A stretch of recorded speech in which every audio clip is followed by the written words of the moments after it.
After a few hours दो Ukrainian soldiers वहां पे पहुंचते हैं। मिकोला की वाइफ को डेड देखकर उनका दिल टूट जाता है, बहुत ज्यादा दुख होता है। वो मिकोला के कंधे पर हाथ रखकर उसे हिम्मत रखने को कहते हैं। फिर वो दोनों सोल्जर्स नास्तिया के लिए ग्रेव खोदना शुरू कर देते हैं। जब ग्रेव रेडी हो जाती है तो वो मिकोला से कहते हैं, अपनी वाइफ को यहाँ दफन कर दो। अपनी वाइफ की डेथ के बाद मिकोला बिल्कुल टूट चुका था।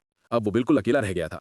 उन रशियन सोल्जर्स ने सिर्फ उसकी वाइफ को नहीं मारा था, बल्कि उसकी पूरी जिंदगी बर्बाद कर दी थी। उन्होंने उसका घर जला दिया और उसके अनबॉर्न चाइल्ड को भी मार दिया। अब मिकोला के अंदर बदले की आग जल रही थी। उसने डिसाइड कर लिया था कि चाहे कुछ भी हो, वो उस रशियन सोल्जर को मारेगा जिसने उसकी वाइफ को गोली मारी थी। और बदला लेने का सिर्फ एक ही तरीका था, यूक्रेनियन आर्मी ज्वाइन करना। इसीलिए उसने उन दोनों सोल्जर्स से रिक्वेस्ट की, प्लीज मुझे भी अपने साथ ले चलो, मैं यूक्रेनियन आर्मी ज्वाइन करना चाहता हूं। सोल्जर्स मान जाते हैं और उसे अपने मिलिट्री बेस ले जाते हैं। जाने से पहले मिकोला एक छोटी सी वुडन स्टैच्यू उठाता है जो उसकी वाइफ ने उसके लिए बनाई थी, जो उसे प्रोटेक्ट करने के लिए काव की गई थी। जब वो मिलिट्री बेस पहुंचते हैं, सीनियर ऑफिसर मिकोला को देखकर गुस्सा हो जाता है और उसे रिक्रूट करने से मना कर देता है। उसे शक होता है कि कहीं मिकोला स्पाई तो नहीं है। लेकिन जब ऑफिसर को मिकोला के बारे में पूरी इंफॉर्मेशन मिलती है तो मिकोला उसे सब सच बता देता है। कैसे रशियन सोल्जर्स ने उसकी वाइफ और अनबॉर्न चाइल्ड को ब्रूटली मार दिया और उसका घर जला दिया। वो कहता है, मेरे पास अब जीने का कोई रीजन नहीं है, मैं सिर्फ अपने देश को आजाद करना चाहता हूं और उन रशियन सोल्जर्स को मारना चाहता हूं।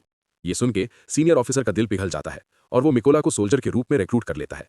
अगले दिन मिकोला की ट्रेनिंग शुरू होती है। क्योंकि वो एक नॉर्मल आदमी था, ट्रेनिंग में उसे बहुत मुश्किलें आती हैं। उसने पूरी जिंदगी सिर्फ मैथ्स पढ़ा था, उसे गन्स के बारे में कुछ नहीं पता था। जब बाकी सोल्जर्स अपनी राइफल्स असेंबल कर रहे होते हैं, मिकोला सबसे स्लो होता है और सबसे लास्ट में अपनी राइफल असेंबल करता है। ये देखकर ऑफिसर को लगता है कि मिकोला कभी अच्छा सोल्जर नहीं बन पाएगा। लेकिन मिकोला हार नहीं मानता और ट्रेनिंग पर और ज्यादा फोकस करता है। एक रात ट्रेनिंग के दौरान मिकोला अपने सीनियर से कहता है, मुझे मेरे नाम से मत बुलाओ, मेरा कोड नेम रेवन है। जब बाकी लोगों ने रेवन सुना तो सब जोर जोर से हंसने लगे। सीनियर ने उसे समझाया कि कोड नेम्स इतनी आसानी से नहीं मिलते और एक सोल्जर को अपने देश के लिए कुछ बड़ा करके दिखाना पड़ता है, तब जाके वो उसके लायक बनता है। मिकोला ने इस बात को नेगेटिव नहीं लिया, बल्कि और ज्यादा मेहनत करनी शुरू कर दी। जब बाकी सोल्जर्स सो जाते थे तब भी वो रात भर प्रैक्टिस करता रहता था।